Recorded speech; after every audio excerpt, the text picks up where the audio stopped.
An old canine, once a hero, now discarded like yesterday's news. No badge, no handler, just frostbitten paws and those hollow eyes staring through the glass of a fancy restaurant watching strangers eat what used to be scraps in his glory days. Out there, it's nothing but snow hunger and silence.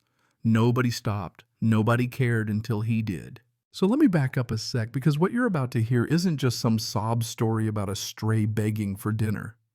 Now, this is about a forgotten hero, a dog that once ran toward danger, and now with everything lost ends up solving a crime and earning a place in the heart of a town that almost let him freeze.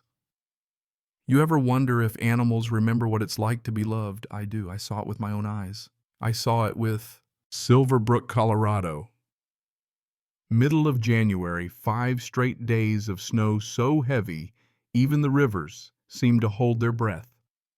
By 9 that night, only thing moving on Main Street was the wind, the snowplows, and the glow from Lakeside Grill, somewhere between Homie Steakhouse and Date Night Spot, known for elk burgers and enough warmth to make you forget the world outside.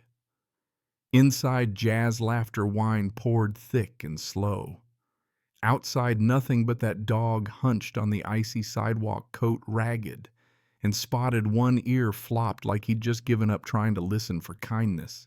Shadow, that's what folks started calling him, pressed his paw to the window, not scratching, just tapping gentle like he remembered how to ask for help but was afraid to try. Most people didn't even see him. Some did, then looked away faster than you can blink. But that night, one man stopped. Officer Nathan Cole, just off a 12-hour shift that started with a car wreck and ended with a domestic call nobody wanted to solve, was trudging home with boots full of ice and fingers so numb they felt like someone else's. He wasn't the type to show much, but he felt it all, especially that emptiness you get from losing too much too soon. His dad was a sheriff, shot dead when Nathan was 11. Since then, keeping your feelings locked up was just a survival tactic. But something about the way that dog waited in the snow cut right through the armor. Nathan saw the paw tap, stopped, watched as a waiter, tall, neat name tag said, "Tyler dumped a tray of leftovers in the alley," muttering about strays and health codes. "Not you again," Tyler hissed, waving a rag to chase the dog off. Shadow shrank back, tail curled, not from fear, but from knowing better than to expect kindness. That scene, it was like watching your own worst memories replayed in fur and bones. Nathan walked over, his breath freezing in the air. Tyler forced a polite smile. "Everything okay, officer?" But Nathan wasn't buying it. He just asked, "Was that necessary?" Tyler shrugged, claimed it wasn't personal, just following orders. But Nathan saw through that. He knelt in the snow, not reaching out, just waiting, letting the old dog decide if he could trust a human one more time. A moment passed. Shadow didn't run. He inched closer, cautious, desperate but willing to risk it. Then came the twist. The kitchen door slammed and Russ, the kitchen supervisor, stormed out, mid-40s, red-faced, wielding a spoon like a weapon.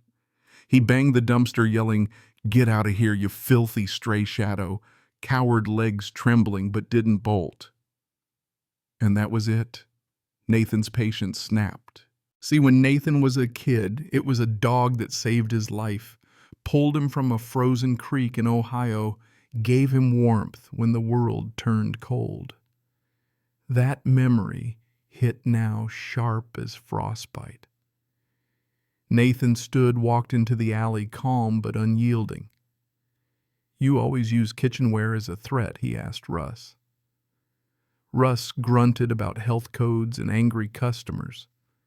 Nathan just looked at Shadow, saw the scars, the intelligence buried under grime and cold, and made a silent promise. And that was when something changed. The snow kept falling, but inside Nathan was burning up. He led Shadow right through the front door of Lakeside Grill, ignoring the stares, the silence that crashed down as soon as they entered.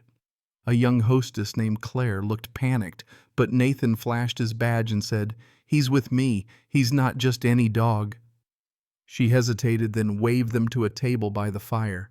Shadow collapsed at Nathan's feet, finally letting himself rest. A waitress, Maya-kind eyes and tired grace, came by with water and plain chicken. "He hasn't eaten in days," Nathan said. Maya nodded, no questions asked, and brought enough food for two. The restaurant started to thaw just a little. Kids watched wide-eyed. Sophie, a little blonde girl in a puffy coat, tiptoed over and asked, "Why is the police officer feeding a broken dog?" Nathan smiled. "Because he deserves it, especially now." Sophie patted Shadow's head, and something in the dog's eyes flickered back to life. That warmth didn't last long. The general manager, Mr. Coburn, stern as a judge, strode over. "Officer, animals aren't allowed in the dining area, service or not." Nathan looked him dead in the eye. "He's not a stray. He's a retired K-9, served and saved lives. He's earned the right to eat in peace." Coburn stood his ground, but then something beautiful happened. An older man at the next table stood up, dropped cash on the table. "Dinner's on me" for him. Others joined in. A school principal, a trucker even, Maya the waitress. Suddenly the whole room was standing behind a dog they'd ignored just an hour ago. Coburn relented. "He can stay," he said, walking away a little less certain than before. The evening went on, and as the fire crackled and the food disappeared, Nathan noticed something, a microchip under Shadow's collar, scuffed and dirty. He scanned it with his phone. The screen lit up Shadow K-9 Unit, Colorado State Police. Handler Sergeant David Moreno killed in action. Shadow had been missing, presumed dead, after a meth lab exploded 2 years back. But here he was, bones and scars, but alive. Nathan felt the weight of it all, the years, the pain, the survival. Suddenly the place wasn't just a restaurant, it was a courtroom, a church, a place where an old dog got a second chance. More people gathered. A little boy, Benji, who'd never spoken in public before, reached out and stroked Shadow's fur. For the first time, Benji smiled. That quiet act healed more than one broken heart that night. Nathan called his old friend Dr. Eli Warren, the town vet. Eli checked Shadow over right there in the restaurant, declared him tough as nails, just in need of warmth and a purpose. Nathan promised to provide both. They went home together that night, Shadow no longer a stray, but family. In the weeks that followed, life found a rhythm. Shadow's fur thickened, his ribs disappeared, and that old spark returned to his eyes. He rode shotgun in Nathan's cruiser, ears, perked nose, twitching at every call. Then came the break nobody expected. On patrol, Shadow grew agitated by an abandoned construction site. Nathan followed, and Shadow led him straight to a stash of tools and a wallet belonging to a missing officer. That evidence cracked open a case that had haunted the department for months. Prints on the tools matched the arsonist who blew up that meth lab. Shadow had brought justice full circle, helping solve the crime that nearly killed him and his handler. A week later, the department threw a ceremony for Shadow. Captain Alvarez, tough as steel but teary-eyed, clipped a silver tag onto his collar. Honorary K-9 Deputy Bellwood Police. The whole town turned up. Old Harold, the vet, the waitress, the kids, everyone who'd looked away before now cheered as Shadow wagged his tail, proud and alive. That night, Nathan drove home under falling snow, Shadow curled in the seat beside him. "You ready, partner?" he asked. Shadow barked once, low and sure. For the first time in years, Nathan felt like maybe, just maybe, the world wasn't so cold after all. And that my friend is the thing. Sometimes it just takes one small act of kindness to crack open a whole town's heart. That dog didn't just find a home, he woke something up in all of us. A reminder that nobody's really lost until we stop looking.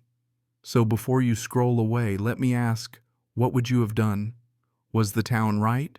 Or did Shadow deserve that seat by the fire? Drop your thoughts in the comments. Let's talk about justice, loyalty, and whether a second chance can change everything. And hey, if you believe in giving animals or people another shot at life, share this story. Someone out there needs it, trust me.